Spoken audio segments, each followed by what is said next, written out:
Café Impresso é o encontro sem fim. Vozes que dançam como notas no jardim.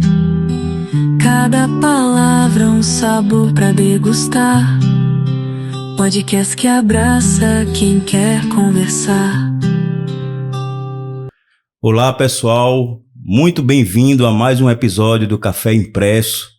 Antes de tudo, peço que você possa estar dando seu like, ativando o sininho no nosso canal para que mais e mais pessoas possam estar recebendo esse conteúdo. E hoje a gente tem a grata satisfação de estar recebendo a escritora Paula Pacheco com um trabalho fantástico que é o Botão Invisível, uma obra que aborda a questão de abuso sexual. E aí eu vou passar a palavra para a Paula para se apresentar para nossos ouvintes. Bom dia, Paula, tudo bom? Bom dia, Manuel, tudo bem? É uma honra estar aqui, né? Eu agradeço demais o convite. Eu nunca imaginei participar de um podcast falando sobre o meu livro, né? Então foi um presente maravilhoso conhecer você. E falar sobre o Botão Invisível, ele é mais do que divulgar um livro. É falar sobre a minha missão. E eu sinto que eu posso unir aí a justiça pela qual eu trabalho, a fé, né, que me move, né, e esse amor que une os seres humanos através desse livro. E eu espero que essa nossa conversa ela venha iluminar aí muitas famílias, né, seja instrumento também, né, de prevenção no combate ao abuso sexual infantil em muitas famílias. Certo. O que te motivou, Paula, a pensar em produzir uma obra voltada ao público infantil? Veja só, eu acho que a maternidade, né, foi o que me deu start, né? A minha transformação pessoal maior se veio com a maternidade. Então, quando eu descobri que eu estava grávida, eu já fiz um curso desses aí da internet de leitura em voz alta para criança. Eu sabia já do poder transformador da literatura, porque a minha primeira graduação foi a graduação em letras. Então, Sim. Eu sempre gostei de ler, de escrever. Literatura também? Isso. Coisa boa. Inclusive, na infância, eu era aquela criança que pegava um caderninho e escrevia à mão aventuras, né? E eu respondia aquela pergunta clichê que todo mundo faz: o que você vai ser quando crescer? Eu dizia: eu quero ser escritora. Claro que isso aí foi se perdendo, depois que eu fiz direito, eu meio que esqueci isso, né? Mas, quando eu engravidei, eu fiz esse curso, Leitura em Voz Alta, e eu já pensei em trazer para o meu filho, né, essa prática da leitura diária, né?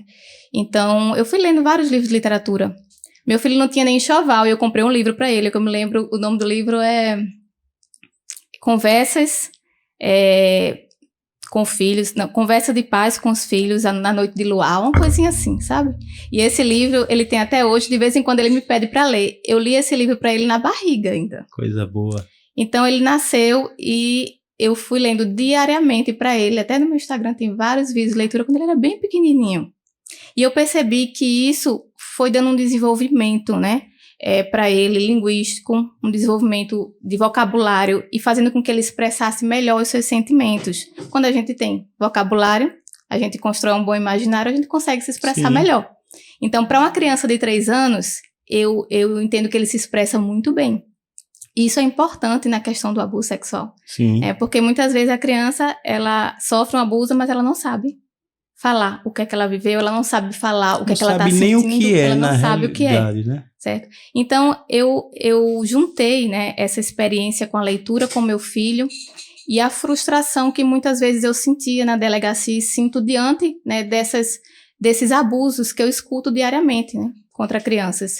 E eu pensei, poxa, eu poderia criar uma ferramenta que viesse antes, que pudesse chegar antes do abuso, uma ferramenta de prevenção. E por que não usar a literatura, né, que eu já conhecia, né, essa questão desse vínculo através da leitura com o filho, por que não usar essa literatura infantil para levar essa prevenção às crianças? O Estado, muitas vezes, ele, apesar que tem mudado bastante esse procedimento, mas muitas vezes espera acontecer o episódio, o crime em si, para poder se tomar uma ação. Sim. E aí a parte de combate, a gente vê que tem se desenvolvido muito ao longo do tempo. É verdade. Inclusive, na cidade onde eu atuo, né, que é Zedoca, no Maranhão, eu já ouvi comentários, né, tanto das pessoas que trabalham na delegacia antes de eu chegar, como da população, que após a minha chegada lá, aumentou o número de notícias sobre fato. Porque eu dou muita palestra. Então, eu dou muitas palestras em escola. Esse é o trabalho preventivo que eu faço. Palestras em escola e também em igrejas. E é interessante que quase sempre após uma palestra, principalmente em escolas, vem à tona algum caso de abuso sexual. O pessoal toma coragem de falar, e às vezes né? se conscientiza que aquilo foi um abuso, porque como a gente estava conversando aqui antes, o toque, ele já é um abuso, né? Não é só o ato sexual em si. Então, às vezes, a criança, o menor, ele não tem essa consciência. Não é só a conjunção carnal, Isso, né? não é só a conjunção carnal. Exatamente. E como foi para você decidir atuar nessa área como delegada da mulher? Era importante você falar também. Então, antes de eu ser delegada, eu fui policial penal aqui em Pernambuco por 6 anos. Eu e o meu esposo. E a gente trabalhou no presídio Aníbal Bruno, né? Que hoje está dividido aí, acho que em 3 unidades, que eu nem me lembro mais. 6 anos. E desde a faculdade, quando a gente se conheceu, a gente já estudava junto para concurso nessa área policial. Então, sempre o foco foi delegado de polícia. E fomos estudando, aí ele passou no Pará primeiro, e eu pedi exoneração aqui de Pernambuco e fui acompanhar ele, e nesse período a gente continuou estudando, surgiu o concurso do Maranhão, fizemos e passamos juntos. Coisa boa. E aí, inclusive, ele é meu chefe. E então, a minha lotação, né, ela foi escolhida aí pela secretaria, né, não sou eu que escolho. Aí eu fui lotada na Delegacia da Mulher, né. Mas, assim, eu gosto bastante de atuar nessa área, Delegacia da Mulher, e principalmente na proteção às crianças. E, como eu falei para você, né, eu fui formada em letras, né, minha primeira graduação, eu saí um pouco aí do caminho, desfoquei, fui para o direito, mas hoje eu entendo. Também, durante o período em que eu estudava para concurso, eu fiz a formação em psicanálise.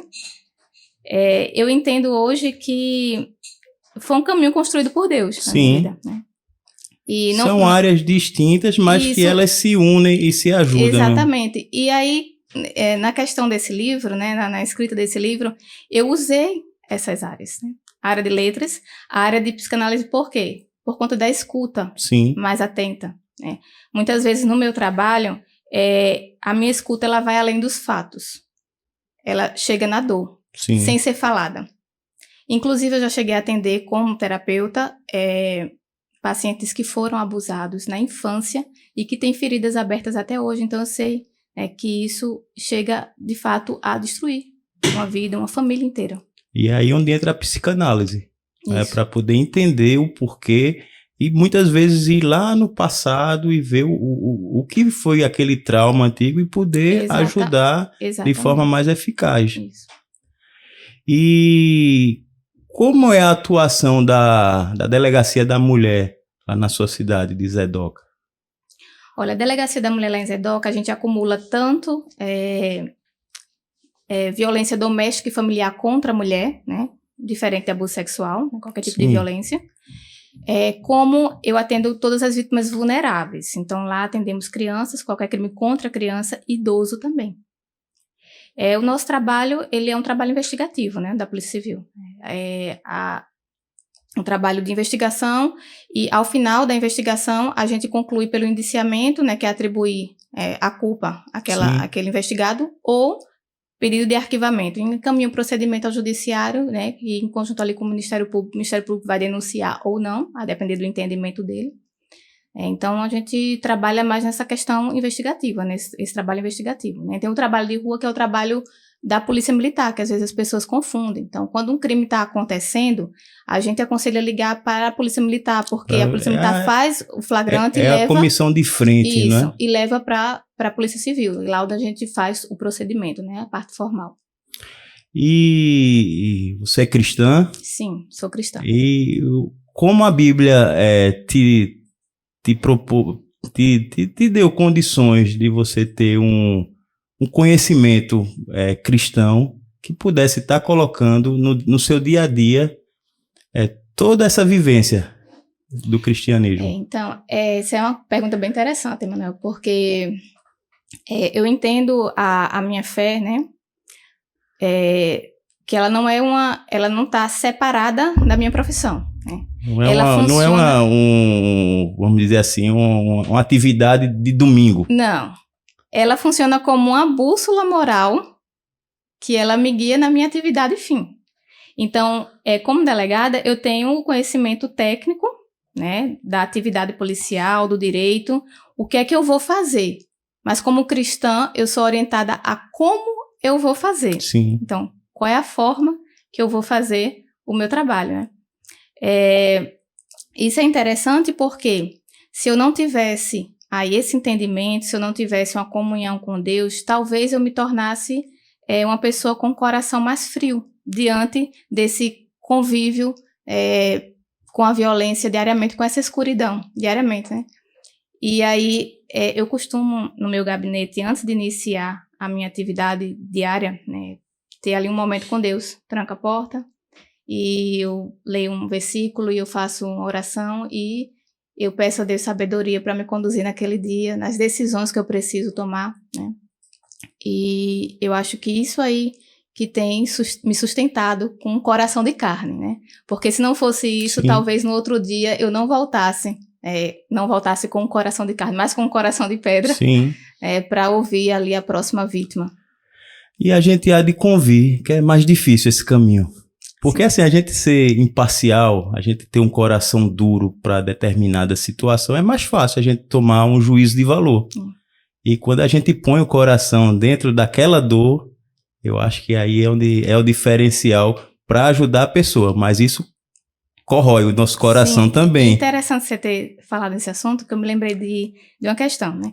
Desde muito nova, eu percebia que eu tinha uma capacidade, digamos assim, de me colocar no outro e sentir a dor do outro. E isso, para mim, sempre foi um fardo. Porque é difícil, às vezes, a gente sentir essa dor do outro como se a gente fosse o outro. E aí, eu vou estudando, né, no período que eu estudava para concurso, eu tive o contato com a teoria dos 4 temperamentos. Eu não sei se você já ouviu falar. Tem até um livro cristão muito bom, que ele fala sobre temperamentos transformados pelo Espírito Santo. Ele é uma capinha amarela, não me lembro quem é o autor, Tim, alguma coisa. Tim Keller. Isso, pronto. E aí, eu me descobri melancólica. E isso explicou toda a minha trajetória de vida, né, com relação a essa carga emotiva e essa facilidade de sentir a dor do outro. E na delegacia eu percebi que eu podia usar essa minha capacidade, né, esse dom, digamos assim, né, para acolher as pessoas. Então, essa questão aí dessa carga emocional que a gente carrega, né, talvez para algumas pessoas e também para mim, se eu não tivesse esse contato diário com Deus, fosse realmente uma carga muito pesada. Né? Mas só que eu convido ele, na realidade eu entrego boa parte dessa carga, a maior parte, para Deus carregar no meu lugar. A gente muitas vezes, assim, quando fala no delegado de polícia, uma visão lúdica, vamos dizer assim. A gente vê aquele cara durão, aquele cara braço firme, não é? Sim. O homem da lei. Sim. E como é ser delegada num ambiente totalmente machista e totalmente preconceituoso? Essa postura, né, durona, eu preciso ter em muitos momentos, né? Mas, às vezes as pessoas olham para mim, como acontece muitas vezes, eu queria falar com a delegada. Fala para mim. Aí eu disse, pode falar, sou eu. Você que é a delegada? Sim, sou eu. E aí começa a falar, mas assim, eu noto o choque, né? Eles olham pra mim, talvez pra minha forma de tratamento, talvez pra minha aparência, né? Baixinha, magrinha, então, né? As pessoas têm essa imagem do delegado como alguém, né? Mais robusto. Só lhe atrapalhando um pouquinho, até agradecer o Saulo que tá aqui nos bastidores, né? Sim. O Saulo tem um porte, né? De delegado, né? Que é forte, né? Mas então, eu nunca senti preconceito dentro da polícia, sabe, Emanuel? Eu tenho aquela minha postura de tratar bem todo mundo, a equipe, que é muito importante, inclusive com as escrivãs, eu tenho esse contato diário da gente, quando pode fazer um devocional, eu tenho muitas são cristãs também, a gente faz uma oração, inicia o dia, eu criei um caderninho de devocional para elas e toda semana eu entrego um versículo e nesse caderninho tem perguntas para elas refletirem sobre esse versículo. Então, eu tento criar um ambiente mais leve possível e também em contato com Deus para que a gente consiga desenvolver o nosso trabalho da melhor forma. Eu tenho um irmão que é lá da nossa igreja, que é o Zé Neto, ele é do Choque. E ele começou um trabalho de, vamos dizer assim, não é capelania, mas começou a fazer uma devocional dentro do batalhão. E ele começou a ter a aceitação de várias pessoas, inclusive tem casos de irmãos que se aceitaram Cristo através desse momento lá. Uhum. Você considera que a sua função como delegada, ela seria um gabinete pastoral também? Absolutamente. Inclusive, você mencionou nessa história aí do seu colega, tem uma das meninas, né, uma escrivã lá, que quando eu cheguei na delegacia, ela estava afastada. Ela era cristã, mas ela estava afastada. Então, esses momentos, mais conversas que eu tive com ela, porque eu também converso com elas, eu escuto, né, eu sei dos problemas dela. Esse momento fez com que ela voltasse à igreja. E uma outra também, tá começando também aí. Então, eu acredito sim que esse meu trabalho na delegacia, pelo menos ali dentro da equipe, e não só apenas, né, tem a parte externa também, mas eu tento fazer um trabalho nesse sentido também. Vocês são pernambucanos. Pernambucanos. E o que é ir para um estado? Tá certo, tem muita proximidade, mas o Maranhão já tem muitas particularidades, inclusive nas áreas de abuso, bem mais intenso do que Pernambuco, né? E como foi esse impacto quando chegou lá? Olha, em primeiro lugar, não é fácil a gente viver longe das nossas raízes, né? É complicado, a gente não tem família, todo mundo aqui, tanto a minha quanto a dele, né? A gente casou aqui. Antes da gente ir pro Maranhão, a gente foi pro Pará, que ele foi delegado no Pará. E ainda é mais difícil do que o Maranhão, né? O Pará. Pará eu achei bem mais difícil, então Pará para mim foi muito difícil. Até porque eu não estava trabalhando, então eu passava o dia inteiro em casa sozinha, né? Enquanto ele estava trabalhando, ia pros plantões noturnos, eu ficava muito só. Foram 3 anos bem difíceis, né? Até que a gente conseguiu passar junto, que sempre foi o nosso objetivo, aqui no estado, lá no estado do Maranhão, aqui não. Mas assim, é um estado que acolheu a gente. As pessoas da cidade são muito receptivas, são acolhedoras. Eu me sinto bem. Porém, não é a mesma coisa se eu estivesse aqui junto da minha família.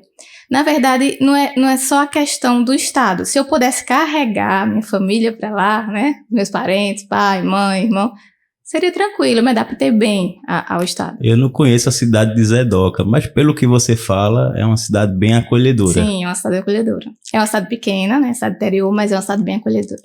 Vamos falar um pouquinho sobre a cidade? Qual a principal atividade da cidade de Zedoca, para quem não conhece? Eu acredito, olha só, eu não saio muito em Zedoca, até por conta da nossa profissão. Sim. A gente costuma não sair muito. A gente só sai mesmo para se divertir quando a gente vai para São Luís, que a gente não é conhecido, né? Então a gente não fica muito na rua. Mas eu acredito que a parte do comércio e também a prefeitura Sim. abriga, né, muitas pessoas ali no trabalho. E o comércio. Os fundos municipais, né? Isso. É o que gere a economia, né? Bem como também, eu acho que como todo interior, a questão dos aposentados também, que é uma parcela bem significativa, né? E em relação ao teu livro, a gente vê que ele é uma leitura mediada. Isso. Eu criei esse livro para que ele fosse realmente lido pelo responsável junto com a criança. Ou pai ou mãe, ou muitas vezes a gente encontra avós que criam os netos, né? Ou então pelo próprio professor de escola, uma leitura mediada também por professores. Por quê? Ainda que a criança ela saiba ler já, existem pontos aí que, inclusive, eu falo no guia, que atrás, após a história, vem um guia, né, para orientar os pais, né, a pessoa que vai ler para a criança. os momentos em que ela deve parar ali, fazer uma pausa e construir com a criança conceito, né? aqueles conceitos. Por exemplo, né? Quem vai ser minha rede de proteção? Quem são essas pessoas que me amam? Quem é esse adulto de confiança sua? Que Certo. também é um perigo, que às vezes também é um esse perigo. adulto de confiança é quem está Isso, abusando, né? Isso. É por isso que muitas vezes, no livro eu coloquei seu adulto de confiança, o adulto de confiança da criança. Por quê? Porque o adulto de confiança do adulto é diferente. Sim. Então, adulto de confiança para mim pode ser um avô, pode ser um tio, mas para a criança não. A criança sente, ela já sabe, Sim. né? E aí tem esses momentos da leitura do livro que precisa ser construído, que é parte íntima, entendeu? Essas coisas que eu coloco no guia atrás para que o adulto ele leia antes desse guia para que essa leitura seja mais fácil. Então é importante que esse livro seja lido de forma mediada. Não que a criança não vai entender, mas ela não vai extrair Sim. totalmente a mensagem do livro, se ela estiver lendo sozinha. Entendeu? Eu vou fazer uma pergunta que eu acho que ela vai ser até a pergunta mais longa na tua resposta. Qual o papel da família, qual o papel da escola e qual o papel da igreja nesse processo todo? Então, a família, né, eu acho que ela entra aí, né, ela deve entrar como a base, né? É o primeiro terreno, digamos assim.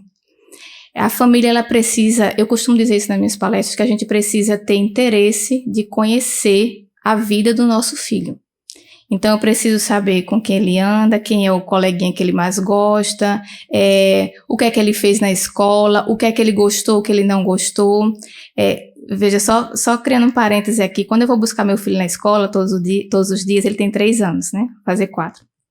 Eu volto conversando com ele, é o mesmo script. O que foi que aconteceu na escola? Qual a tarefinha que você fez? Você lanchou? Você bebeu água? Você foi ao banheiro? Quem levou? Como foi lá? O que aconteceu na escola? Aconteceu alguma coisa que você não gostou hoje? Então, a partir dessas perguntas, eu tenho uma chave para começar a construir nele essa consciência de proteção. E aí eu começo a desenvolver. Então, eu acho importante, né, que as famílias elas tenham esse momento com a criança. Ainda que seja pai e mãe que trabalham fora, né, sei lá, tem uma babá que cuida ou uma avó que está cuidando, depois, né, os pais chegam. É importante que os pais eles estejam inteirados da vida do seu filho. Então, a família entra dessa forma aí como esse terreno, né, de convívio, de vínculo e também de orientação. A partir dessas conversas, desse entendimento, sabe o que é que seu filho acessa na internet? Olha, isso é um tema importantíssimo. Talvez, quem sabe, né, penso em objeto de um outro livro. Sim. Né, as telas, né, que hoje em dia têm sido, né, terríveis, né, na educação. É um facilitador para a gente se ver livre de nossos filhos. Isso, a verdade é essa, isso. né? E é um facilitador de abuso. Sim. Também, né? E a escola, ela entra também como um suporte. Inclusive no livro, eu cito que a menina, né, a Cora, a personagem, quando ela vai falar sobre a rede de proteção dela, que ela entende quem são os adultos de confiança, ela fala, minha professora Tatinha. Sim. Então, o professor, muitas vezes, ele entra aí como aquele adulto que escuta, né? O confidente. Inclusive, recebo muitas denúncias de escola, porque o professor, ele escuta e ele toma as primeiras medidas. Né? A igreja, ela também entra, né, como orientadora, no sentido que eu acredito que os líderes, eles precisam ter uma consciência de que o abuso sexual, ele faz parte do mundo caído, existe, de fato, e a gente precisa combater isso também dentro das igrejas, né? Inclusive, eu estava tendo uma conversa um tempo desse com uma pastora de uma igreja lá da Zedoca, e ela falou que colocou câmera no corredor que dá acesso aos banheiros. Isso é importante. Sim. Né? Uma outra coisa que eu digo muito na minha igreja, não deixe seu filho ir ao banheiro sozinho, pequeno. E nem delegue isso para uma outra pessoa, para tia, para tio, ninguém. Se você está lá, pai e a mãe. Você que leva. Sim. Muitas vezes eu fui professora da escola dominical das crianças na minha igreja, e quando a criança queria ir ao banheiro, eu chamava o pai, a mãe no templo, olha, filho quer ir no banheiro. para o pai, a mãe levar. Então, a igreja precisa construir um protocolo de segurança, né? Os líderes precisam ter essa conversa com os professores, né? E orientar e também acolher. E a qualquer mínima informação de uma denúncia, eu acho que a postura tem que ser só uma, a postura de acolher e denunciar também. Interessante que eu peguei um caso de um abuso sexual em um retiro espiritual. Está crescendo, né? Está crescendo. E eu achei muito interessante, né? Louvável por parte do pastor que ele foi juntamente com a vítima e a família da vítima fazer o boletim de ocorrência na delegacia. Isso é importante. É essa postura que um líder religioso precisa ter. Porque assim, a gente sabe que o mundo caído, a questão do pecado, Deus perdoa os pecados e só que a parte criminal, ela tem que ser instaurada, ela tem que ser penalizada. Isso, as pessoas, né? Não é porque a pessoa fez um erro e se arrependeu daquele fato, claro, que não vai ser responsabilizado. A né? lei dos homens precisa ser respeitada. E como tem que ser cumprida, né? Então, assim, é feito você falou, a atitude do pastor foi louvável nesse sentido. Não é verdade? E uma outra questão que é importante a gente também abordar no seu livro é a questão literária em si. A gente vê que você traz vários versos. E eu queria que se você pudesse recitar um desses versos. Tem um que é o coração do livro, né? No meu peito tem um botão, se algo doer no coração, eu digo não e vou chamar. Quem me ama, vem me ajudar. Eu trago versos porque eu sei que as crianças pequenas, elas gostam muito dessa sonoridade. A musicalidade dessa rima, né?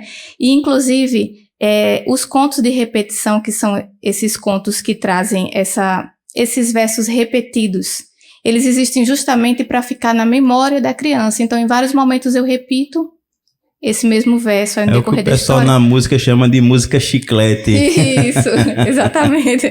É o verso chiclete, né? Para deixar marcada, né? Aquele conceito, aquela ideia.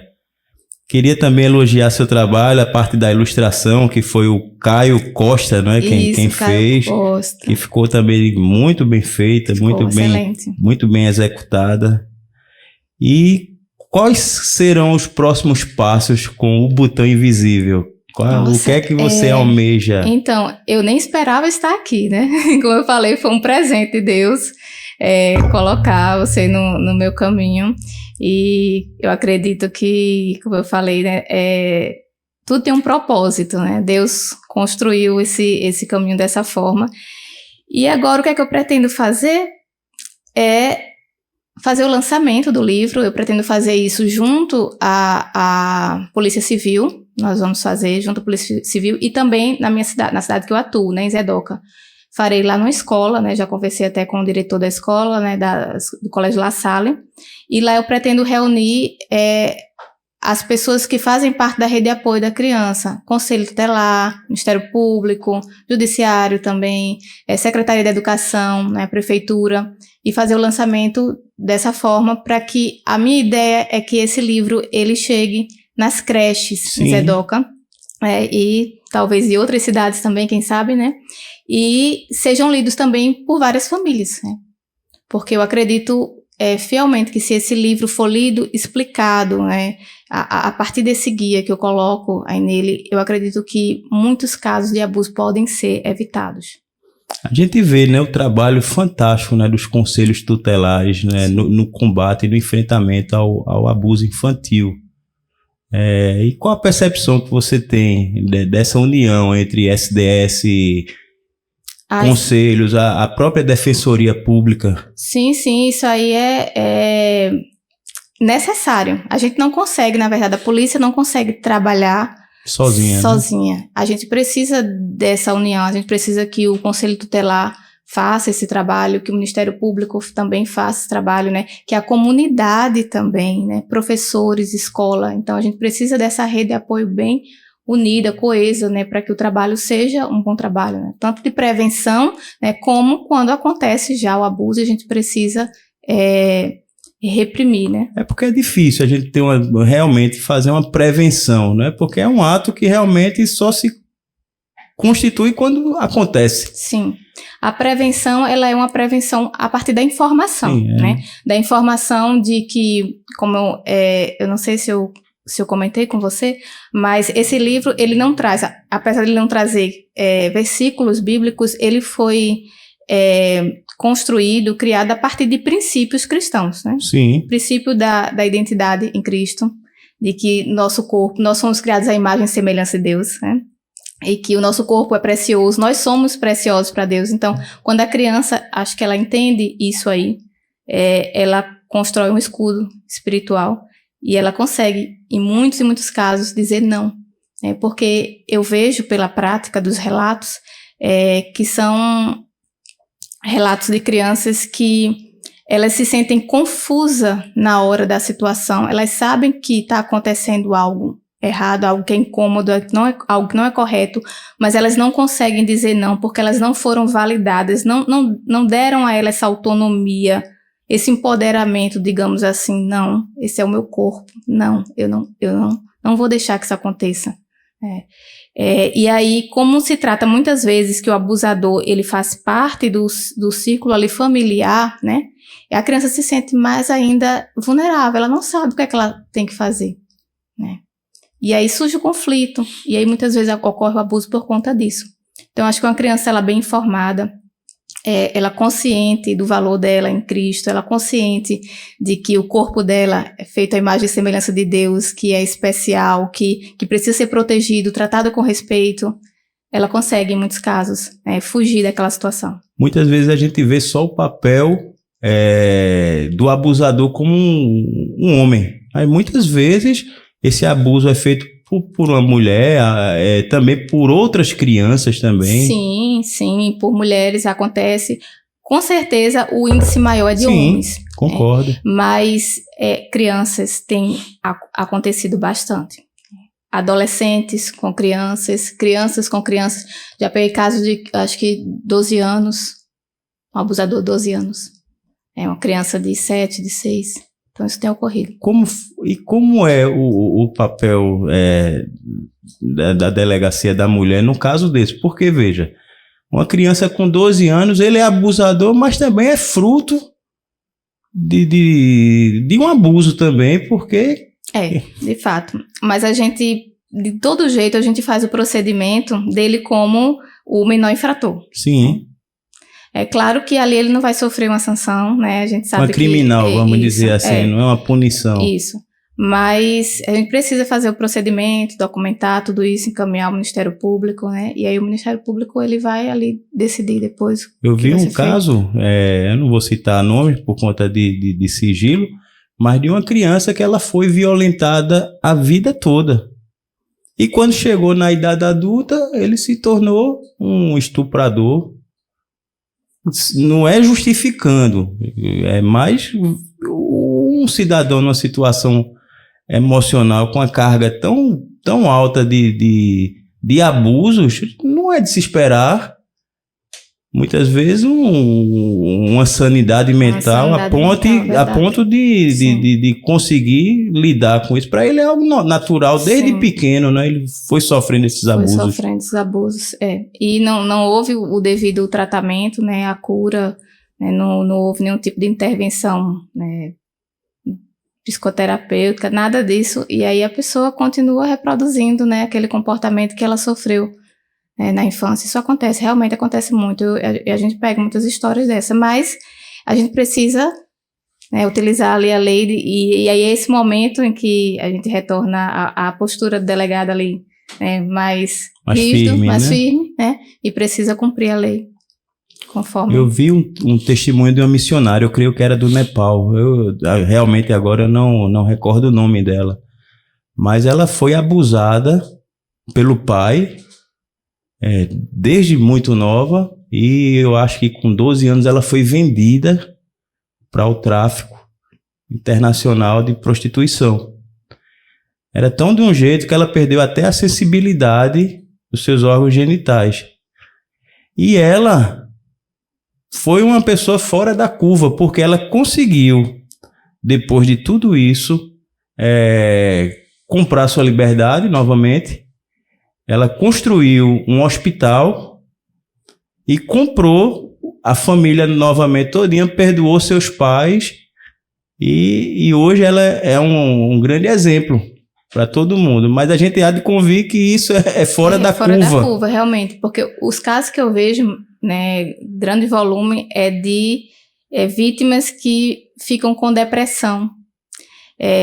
Eu peguei um caso, né, que me chamou muita atenção, porque a gente percebe aí um abuso familiar, assim, veio da geração inteira.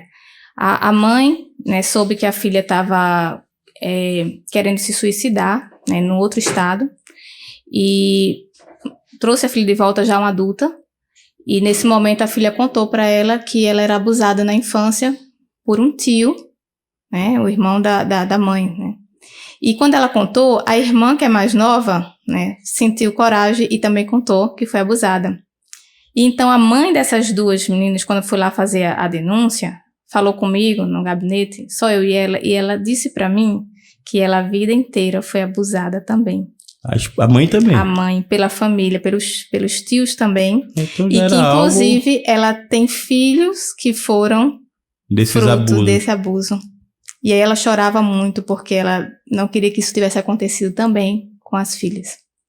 É difícil. A gente vê casos, inclusive, de pais que fazem leilão da virgindade de suas filhas. Sim. Eu já vi casos e é realmente muito monstruoso. Eu já peguei caso de mãe que troca, né, a virgindade da filha por bebida, por drogas, em mesa de bar. E aí ela negocia a sexualidade da filha com essas pessoas que oferecem para ela bebida. E muitas vezes um universo muito machista, a própria mãe oferece para o companheiro, a filha. É algo também bem comum, já vi, né? Comum, de mães que sabem o que está acontecendo e às vezes oferecem esse calo. É difícil, muito difícil. E qual é a idade ideal para se começar a falar sobre abusos para uma criança? Então, eu comecei com meu filho já a falar, né, sobre essa questão de proteção quando ele completou 3 anos. Então, eu acho que esse livro é bem adequado, como é uma leitura mediada a partir dos 3 anos aos 8, 9 anos. Sim. Uma outra questão que é importante a gente abordar também é a questão do assédio através da internet hoje também. Qual mensagem você daria para os pais na questão de controle? Em primeiro lugar, eu sou bem radical, Emanuel, com relação a isso. Eu sempre falo isso nas minhas palestras. Meu filho, por exemplo, ele não vê tela. Nenhuma. Que dirá celular, né? Então, eu vejo crianças com celular. Que já tem, né? Que já tem celular, próprio celular. Né? Você vê crianças em restaurantes, né? Eu acho absurdo, ao invés de estar ali com a família, às vezes está a família toda e a criança está com a tela ali, né? E muitas vezes também a criança ganha um celular na faixa dos 5, 6 anos de idade, dorme com o celular, os pais vão dormir e a criança está à noite. Olhando o quê? Você não tem o mínimo de controle do que está acontecendo. Apesar que existem softwares de controle, mas... Existe, mas não é eficaz. Não, e quase ninguém tem acesso a essa informação e nem coloca. Muitas vezes são softwares até pagos, né? E aí, qual é a minha orientação com relação a isso? Primeiro, criança, eu acho que até os 12, 13 anos, não precisa ter um celular próprio. Tem a mínima necessidade. Segundo, se você realmente for liberar, você precisa controlar o tempo. Olha, você vai ter acesso 1 hora por dia. E esse acesso vai ser monitorado. Nada de rede social do tipo Instagram, do tipo WhatsApp. Hoje eu vejo crianças que os próprios pais fazem rede social para as crianças, então, né? Aí bota assim, monitorado por fulano e tal. Não funciona. Não funciona. E aí, esse celular ele é uma porta de entrada para todo tipo de abuso. E até para a criança ter contato com pornografia. Sim. Que também é uma forma... Tem crescido muito a pornografia na adolescência, não é? E até na infância eu já vi casos também. É uma forma também de ser uma porta aberta para o próprio abuso. Porque aquela curiosidade, né? vendo através da pornografia, primeiro que ela já é ensinada que aquilo ali é a sexualidade em si, e não é uma deturpação, aquela porta de entrada gera uma curiosidade ali na criança, e a criança facilmente ela é manipulada pelo abusador. Eu vi um estudo que ele era bem categórico. Ele disse: a pornografia é a porta de entrada para todos os outros vícios. Perfeito. Eu li até um livro, acho que de um padre, inclusive, eu não me lembro o nome dele, que ele fala justamente disso. O vício da gula, inclusive, ele liga à pornografia. E vice-versa. Sim. Então, vários outros vícios, é verdade. E que mensagem você traria para uma mãe que descobre que no seu lar está sendo praticado um ato abusivo? Em primeiro lugar, né, é preciso você acolher a criança. Né? Então, aquela mãe que vai ouvir a criança de forma brava, culpando a criança pelo que aconteceu, isso não é adequado. Você precisa deixar a criança falar, validar aquele sentimento, né, dizer para a criança: a culpa não foi sua, porque de fato não é. E, em seguida, procurar as autoridades para denunciar o fato. Mas essa acolhida, essa escuta é necessária. E vamos inverter os papéis agora. Uma criança, eu vou colocar já um adolescente, que se vê abusada, conversa com a mãe e a mãe simplesmente vira as costas. O que um adolescente dessa precisaria fazer? Já peguei muitos casos assim, Emanuel, e o que é que eu vejo como caminho alternativo? Escola, né, que já recebi denúncias da escola nesse formato aí, conselho tutelar. Claro que se quiser a delegacia também, nós vamos atender, né, e vamos fazer ali o procedimento, mas é mais fácil para o adolescente na escola, no conselho tutelar. Certo. E já tem previsão de lançamento, data, já alguma ideia? Ainda não tenho. Foi tudo muito rápido, estou pensando, mas acredito que esse ano ainda. Certo. Lá em Zedoca mesmo? Lá em Zedoca. O seu livro é bom que ele dá para trabalhar em várias frentes, tanto nas escolas, quanto na secretaria, quanto até nas igrejas. Isso, também, nas né? igrejas também. Que ele se torne um livro de cabeceira, não é? Amém. Que mensagem final você traria para quem acompanhou e para os seus leitores sobre o seu trabalho? A mensagem final, ela vai direcionada aí primordialmente aos pais, né?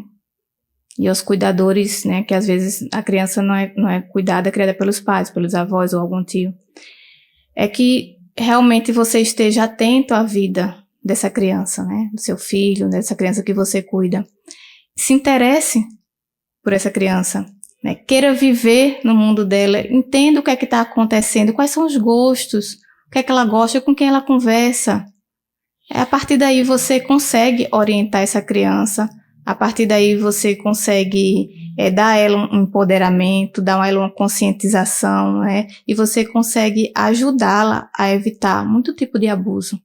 Esse vínculo, esse contato, esse interesse, né, é muito importante da família. Acho que é o pontapé inicial. Sim, amanhã, Dia das Crianças, não é? Amanhã é Dia das Que Crianças. mensagem você traria para as crianças? Para as crianças, digam para os seus pais comprarem um botão invisível e leiam junto com seus pais, né? Vai ser muito edificante. Mas, tirando essa mensagem, eu diria para as crianças que vocês foram criados à imagem e semelhança de Deus, que seu corpo é criado para louvar a Deus e que a gente precisa, é o templo do Espírito Santo e que vocês precisam ter cuidado, né, proteger esse corpo, cuidado com as partes íntimas, né, cuidado com toques que não são toques que trazem, na linguagem da criança, alegria, mas toques que trazem constrangimento, é que as crianças elas entendam que o seu corpo foi feito à imagem e semelhança de Deus, né?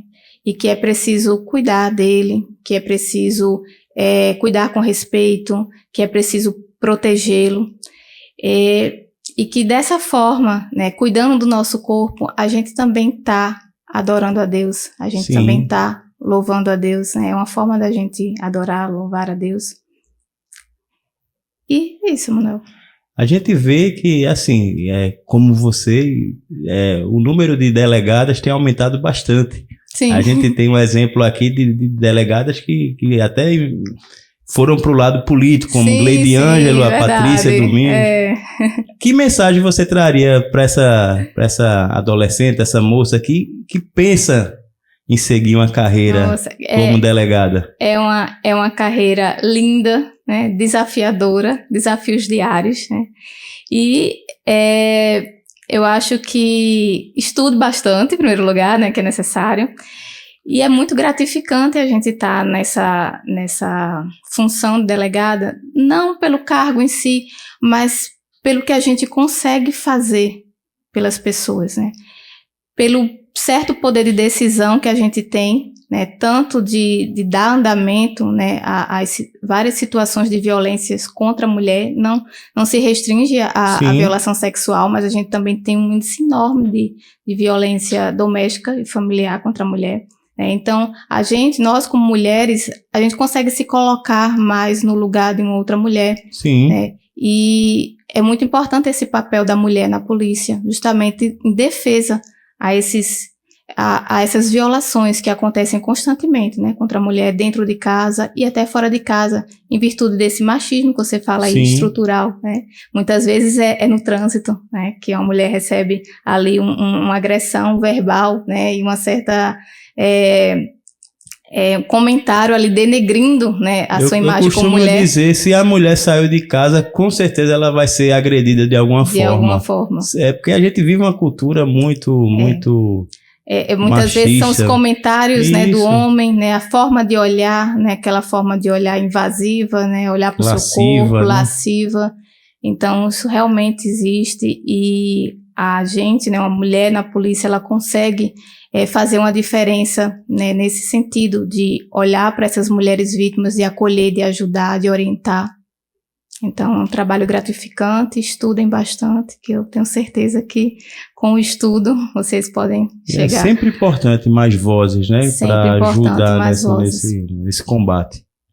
Muito obrigado. Eu que agradeço, Manuel. Que Deus lhe abençoe. Foi muito gratificante. Amém. A gente falar sobre a Cora, o Botão Invisível, que essa obra realmente atinge os corações e as famílias que realmente sofrem com essa prática aí criminosa, que é o abuso infantil. E agradecer a presença do Saulo, que está aqui nos bastidores, ao nosso grande amigo Christian aí com o estúdio Cachecol. E mais uma vez peço que vocês possam estar dando like, ativando o sininho para as notificações. E eu queria que você deixasse o contato das suas redes sociais para quem quisesse entrar em contato, certo. Até quem estivesse sofrendo algum abuso e queira alguma informação. Eu sei que você vai estar distante no Maranhão, mas eu sempre respondo. Sempre chega uma mensagem ou outra no meu Instagram, às vezes, sobre isso e eu respondo. O meu Instagram é Paula P. Checo. É de Pacheco, só que o P é mudo. Certo. P-C-H-E-C-O. Muito obrigado, Paula. Deus te abençoe. Amém. E obrigado a todos que estiveram até agora com a gente. Muito obrigado. Café Impresso é um encontro sem fim. Vozes que dançam como notas no jardim. Cada palavra um sabor pra degustar. Podcast que abraça quem quer conversar.